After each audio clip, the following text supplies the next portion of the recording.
بسم الله الرحمن الرحيم. الحمد لله وحده والصلاة والسلام على من لا نبي بعده. أما بعد، قال الله تبارك وتعالى في القرآن المعظم: إنا نحن نزلنا الذكر وإنا له لحافظون. وقال النبي عليه الصلاة والسلام: إن الله يغفر بهذا الكتاب أقواما ويدع به آخرين، أو كما قال صلى الله عليه وسلم. کیوں نہ ہو ممتاز اسلام دنیا بھر کے دینوں میں، کیوں نہ ہو ممتاز اسلام دنیا بھر کے دینوں میں، وہاں مذہب کتابوں میں، یہاں قرآن سینوں میں. بزرگان محترم، تقریر مقرروں کا کام، وعظ واعظوں کا کام، خطاب خطیبوں کا کام، یہ گنہگار تو سبق سنانے کے لیے حاضر ہوا ہے، وہ بھی اس خیال سے شاید کہ اتر جائے تیرے دل میں میری بات.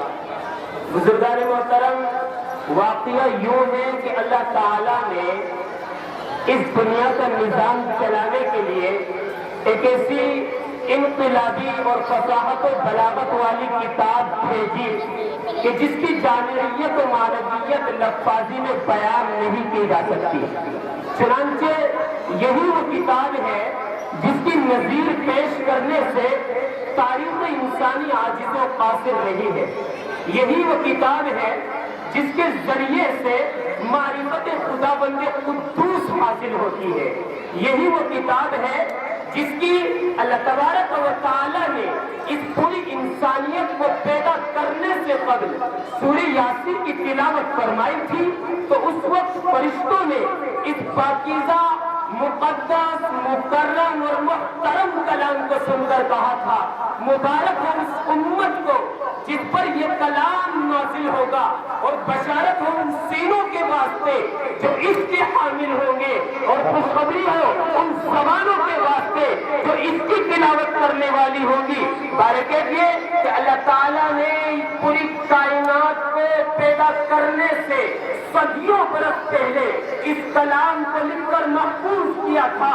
جیسا کہ اللہ تعالیٰ نے قرآن میں کہا: نون والقلم وما یسطرون، مجھے قلم کی قسم، لکھی ہوئی سطروں کی قسم.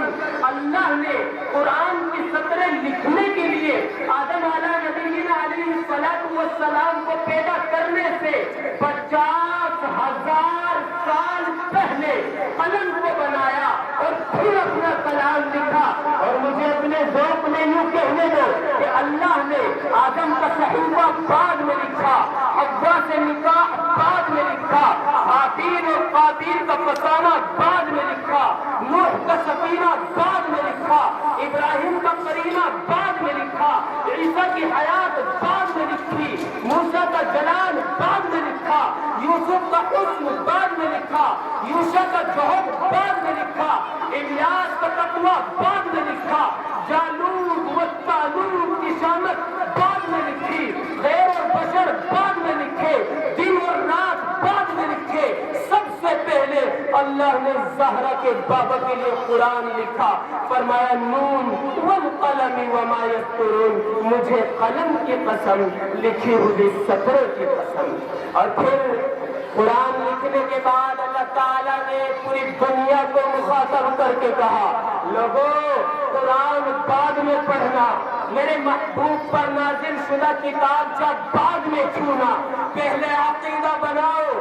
الف لام میم ذالک الکتاب لا ریب فیہ، اس کتاب میں کوئی شک نہیں ہے، لا ریب کتاب ہے، بے عیب کتاب ہے. اللہ کب سے لا ریب ہے؟ اللہ فرماتے ہیں لوح محفوظ پہ تھی لا ریب، لوح محفوظ سے میں نے اٹھائی، جبریل امین کے حوالے کی تب بھی لا ریب، جبرائیل نے مصطفیٰ کے قلب اطہر پر پہنچائی تب بھی لا ریب، مصطفیٰ کے قلب اطہر سے مصطفیٰ کی زبان پر آئی تب بھی لا ریب، مصطفیٰ کی زبان سے صدیق کے کانوں تک پہنچی تب بھی لا ریب، وہاں سے معاویہ کے قلم پہ آئی تب بھی لا ریب. فرمایا: ذالک الکتاب لا ریب فیہ، اس کتاب میں کوئی شک ہو ہی نہیں سکتا.